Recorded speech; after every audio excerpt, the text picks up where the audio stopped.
pelajaran kita kimia ya. Ya, sebelum kita lanjut, kita berdoa dulu. Semoga apa yang kita pelajari hari ini bisa mendapatkan berkah dari Tuhan yang Maha Esa. Ketua kelas mohon pimpin doanya. Teman-teman, sebelum kita belajar, ayo kita berdoa. Berdoa dimulai.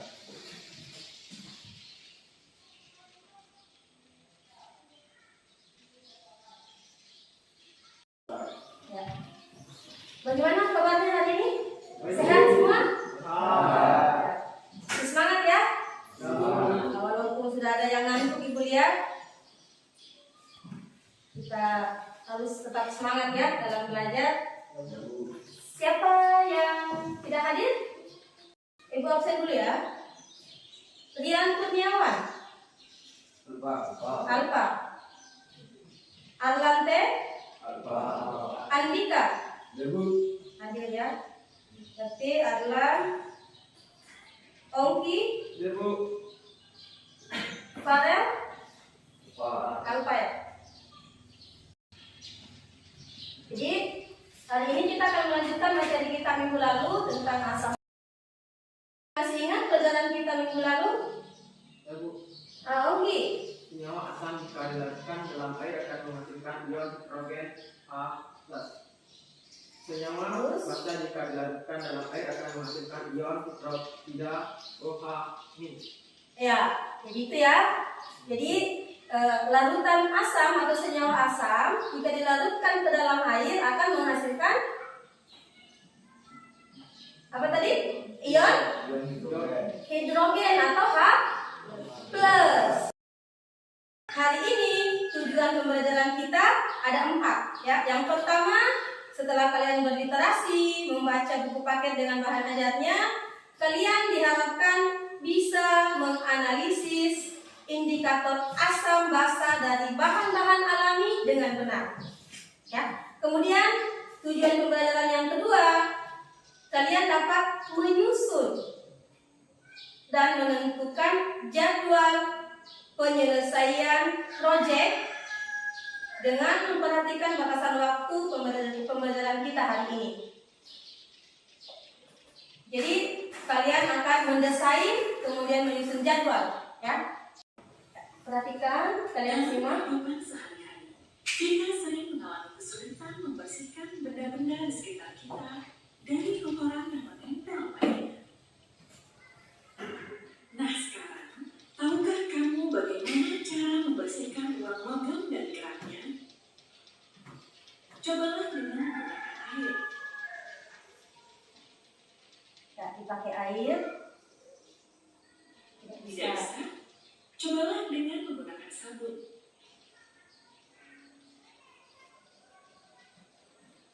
Pakai sabun juga tidak bisa. Bisa dites-tes dulu. Tetap tidak bisa. Sekarang cobalah dengan menggunakan jeruk nipis. Apa yang terjadi? Tes pakai jeruk nipis, bersihkan koinnya.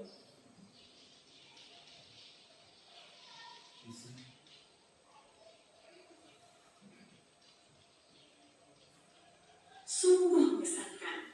Dengan menggosokkan jeruk nipis pada koin, kerak koin dapat dihilangkan. Hal ini terjadi karena... Nah, kira-kira kenapa bisa? Pakai sabun tidak bisa, pakai air lebih-lebih. Nanti pakai jeruk nipis baru kerak di koin itu bisa bersih. Karena ada asam.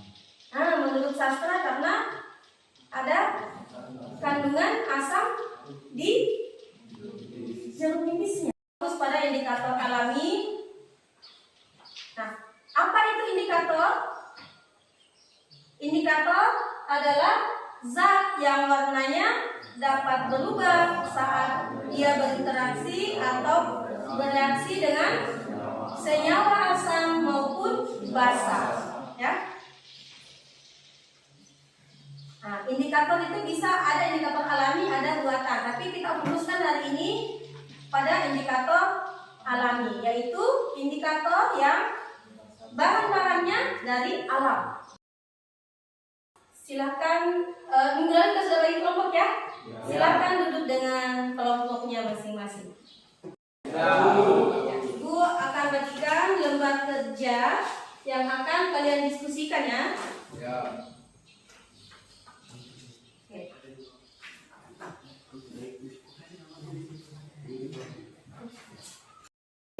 Di bubuk, dicampur air, dimasukkan dulu ke wadah, baru campur air. Dia kasih label ya. Jangan lupa sebentar itu dilabel ya supaya tidak campur. 4 bisa lebih bagus lagi, lebih banyak referensinya kita, perbandingannya ya. Kelompok berapa yang presentasi duluan? Kelompok 1, ya silakan. Bacakan ke temannya. Saya dari kelompok 1 akan membacakan alat dan bahan dalam membuat indikator alami asam dan basa. Alat yang kami gunakan adalah lumpang, alu, gelas kimia, dan penyaring. Adapun bahan alami yang kami gunakan yang akan menjadikan indikator adalah bunga asoka dan kunyit, serta bahan larutan yang akan diuji adalah larutan deterjen dan larutan jeruk nipis. Apa itu dulu? Larutan deterjen.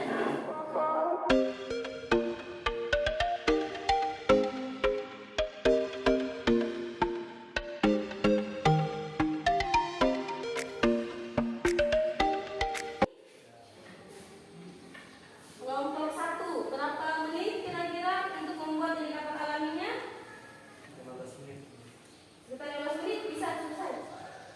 Kalau kelompok 2 untuk indikator alaminya berapa? 10 menit deh, lebih cepat lagi. Kelompok 3 berapa? Berapa menit dulu? 10 menit. Ya, alat dan bahannya sudah siap. Silakan kalian lakukan prosedur yang pertama, yaitu membuat indikator asam basa dari bahan yang sudah kalian siapkan.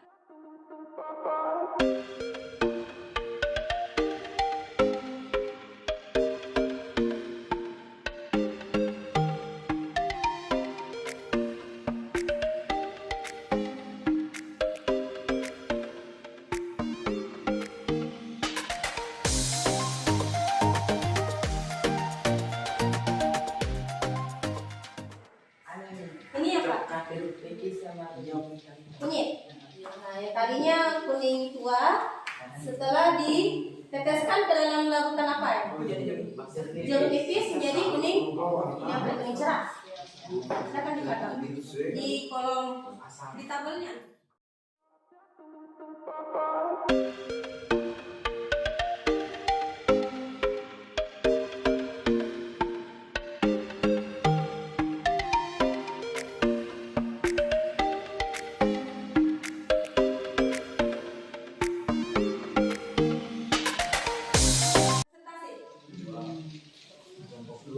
Kelompok 2, silakan. Besar-besar suaranya. Larutan yang diuji, larutan deterjen, perubahan warna yang terjadi pada indikator alami sebelum dideteksi kunyit, oranye, sudah dideteksi menjadi merah. Jenis larutannya menjadi basah. Kembang sepatu merah. Warna awalnya, indikator kembang sepatunya Ya, sebelum dideteksi menjadi merah. Sesudah dideteksi hijau ke hitam-hitaman. Jenis larutannya basah. Larutan yang diuji larutan tomat. Perubahan warna yang terjadi pada indikator alami sebelum dideteksi kunyit, oranye. Sesudah dideteksi kuning. Jenis larutan asam. Larutan yang diuji larutan tomat. Perubahan warna yang terjadi pada indikator alami sebelum deteksi kembang sepatu ungu. Sesudah dideteksi merah. Jenis larutan asam. ya. Kemudian untuk kelompok 2.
dan praktek yang dilakukan secara bersamaan untuk mengetahui cara membedakan larutan asam dan basa tanpa harus mencicipinya.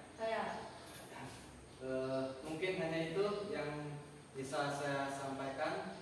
Sekian. Ya, sebelum kita akhiri, siapa yang bisa menyimpulkan hasil? Oke, Alusius. Ya, silakan disimpulkan hasil pembelajaran kita hari ini. Saya akan menyimpulkan indikator alami akan mengalami perubahan warna yang berbeda jika diteteskan ke dalam larutan asam atau basa. Itu saja? Oke. Jadi indikator alami katanya kalau diteteskan ke dalam larutan asam atau basa akan mengalami perubahan warna, ya, dari warna awalnya. Oke, anak-anak, dari praktikum yang kita lakukan ini kalian akan membuat laporan. Jadi buatlah laporan hasil praktikum kita hari ini, dikumpulkan minggu depan di pertemuan berikutnya, ya, dengan mengikuti aturan penulisan, ya, sistematika aturan penulisan yang baik dan benar.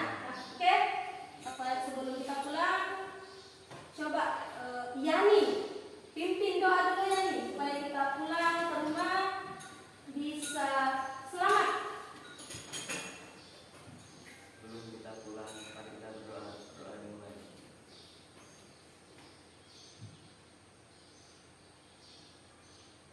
Berdoa selesai. Oke, silakan dirapikan. Sampai jumpa minggu depan, ya.